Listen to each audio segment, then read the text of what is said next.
Hizi ndizo faida kuu mbili tu za kula chungwa. Nimesema chungwa, zingatia neno chungwa, chungwa halisi kama hili na sio juisi ya chungwa. Hapa nakutaka wewe ambaye unapitia changamoto ya kisukari, sogea hapa ili uweze kujua umuhimu wa kula hili tunda.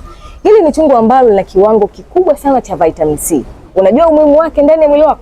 Inaenda kusaidia sukari isifyonzwe kwa haraka sana kuingia kwenye damu, jambo ambalo litakufanya uwe salama zaidi dhidi ya hii changamoto. Lakini jambo la pili, ile fiber ambayo nimekuwa nikizungumzia hata humu inapatikana, ambayo inaenda pia kusaidia kudhibiti kiwango cha sukari. Lakini kumbuka ya kwamba hili ni tunda, sio tiba ambayo itaenda kukusaidia kuponesha kisukari, ila linaenda kusapoti ile sukari yako isiingie kwa haraka zaidi kwenye damu, jambo ambalo litakufanya uwe salama. Kwa hiyo endapo kama utatumia chungwa halisi kama hili, lazima utapata fiber ambayo ni sahihi. Lakini kama utatumia juisi yake, maanake hakuna kitu utapata zaidi tu ya kwenda kupata sukari, hali itakuwa ni mbaya zaidi. Kwa hiyo hakikisha unakula chungwa lenyewe ili uweze kuwa salama. Hakikisha una share hii video, lakini pia like hii video kwa sababu na imani imekusaidia.